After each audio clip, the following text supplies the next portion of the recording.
කොහොමද ඉතින් හැමෝටම ඉතින් මේ වීඩියෝ එකෙන් කියන්න යන්නේ අපි බ්‍රවුසර් එකක් පාවිච්චි කරද්දී අපිට ගොඩක් ප්‍රයෝජනවත් වෙන ටිප්ස් ඇන්ඩ් ට්‍රික්ස් ටික. එහෙනම් වීඩියෝ එක පටන් ගන්න. ඉතින් ඔය බ්‍රවුසර් එක පාවිච්චි කරද්දී අලුතෙන් ටැබ් එකක් ඕපන් කරගන්න ඕන නම් ඔයා control key එකයි T key එකයි එකපාර press කරන්න. ඔය ටැබ් එකක් close කරන්න ඕන නම් control key එකයි W key එකයි එකපාර press කරන්න.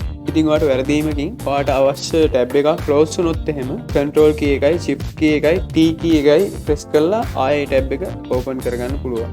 ඉතින් ඔයා internet යන වෙලාවට නිතරම පාවිච්චි කරන වෙබ්සයිට් තියෙනවා නම් ඔයාලට පුළුවන් ඒ වෙබ්සයිට් එක තියෙන ටැබ් එක browser එකේ pin කරලා තියාගන්න. කරන් තියෙන්නේ ඒ අදාළ ටැබ් එකට ගිහින් මේ විදිහට right click කරලා pin tab කියන එක click කරන්න. ඔයා ආයෙ browser එක close කරලා ආයෙ open කරද්දි ඒ ටැබ් එක එහෙමම තියෙනවා. ඉතින් ඔයාලට මේක අන්පින් කරන්න ඕන නම් කරන්න තියෙන්නේ කලින් කරපු විදිහටම ඒ ටැබ් එකට ගිහිල්ලා right click කරලා unpin කියන එක දෙන්න. සමහර වෙබ්සයිට් තියෙනවා අපි මේ වෙබ්සයිට් එකට ගියාම music audio auto play වෙන්න ගන්නවා. ඉතින් ඒක ඔයාලට කරදරයක් නම් ඔයාලට පුළුවන් මේ විදිහට ඒ වෙබ්සයිට් එකට අදාළ ටැබ් එකට ගිහිල්ලා right click කරලා mute tab කියන එක දෙන්න. එතකොට ඒ වෙබ්සයිට් එකේ තියෙන audio mute වෙනවා. ඉතින් මේකෙන් වීඩියෝ එක pause වෙන්නේ වීඩියෝ එක නවතින්නේ එහෙම මොකුත් නැහැ. වීඩියෝ එක දිගටම play වෙනවා. mute එක විතරයි වෙන්නේ. තව ඔයාලට මේක unmute කරන්න ඕන නම් කලින් විදිහටම ඒ අදාළ ටැබ් එක උඩට ගිහිල්ලා right click කරලා unmute tab කියන එක දෙන්න. ඔයාලට වෙබ් page එක zoom කරන්න zoom out කරන්න ඕන නම් කරන්න තියෙන්නේ control එක press කරගෙන mouse wheel එක කරකවන එක. නැත්නම් ඔයාලට පුළුවන් control එක press කරගෙන plus key එක නැත්නම් minus key එක පාවිච්චි කරලා zoom කරන්න zoom out කරන්න. ඔයාලට ඕන නම් ඔයා දැන් ඉන්න වෙබ් page එක නෙමෙයි කලින් හිටපු වෙබ් page එකට යන්න alt එක press කරගෙන left arrow key එක press කරන්න. ඉතින් ඔයාලට ආයේ අර වෙබ් page එකටම යන්න නැත්නම් forward වෙන්න alt එක press කරගෙන right arrow key එක press කරන්න. වෙබ් page එකක් refresh කරන්න ඔයාලට පුළුවන් F5 key එක press කරන්න නැත්නම් control key එකයි R key එකයි press කරන්න. control key එකයි N key එකයි press කරලා ඔයාලට පුළුවන් ඔයාගේ browser එකේ අලුත් window එකක් open කරගන්න.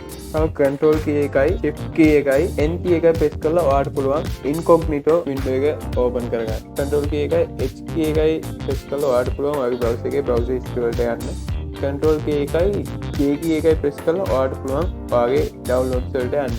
control key එකයි D key එකයි press කරලා ඔයාලට පුළුවන් ඔයා කැමතිම web page එක bookmark එකක් විදිහට දාගන්න. ඉතින් ඔයාලට මොකක් හරි web page එකක් PDF එකක් විදිහට ඔයාගේ computer එකට save කරගන්න ඕන නම් මේ විදිහට print ගිහිල්ලා ඔයාලට මේ වගේ window එකක් open වෙයි. එතන destination කියන තැන save as PDF දෙන්න.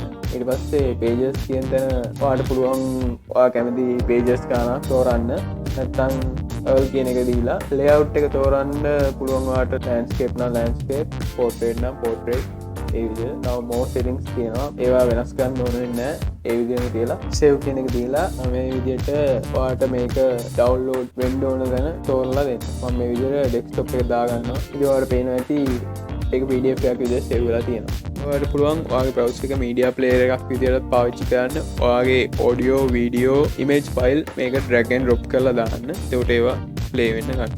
ඉතින් ඔයාගේ mouse එක පිස්සු කෙලනවා නම් ඔයාලට පුළුවන් control key එකයි L key එකයි press කරලා එහෙම නැත්නම් alt key එකයි D key එකයි press කරලා ඔයාගේ browser එකේ address bar එක select කරගන්න. ඉතින් මේ තියෙන මම දන්න tips and tricks ටික. ඉතින් ඔයාලා දන්න දේවලුත් ඇති. ඒවා පල්ලෙහින් කමෙන්ට් එකක් දාන්න.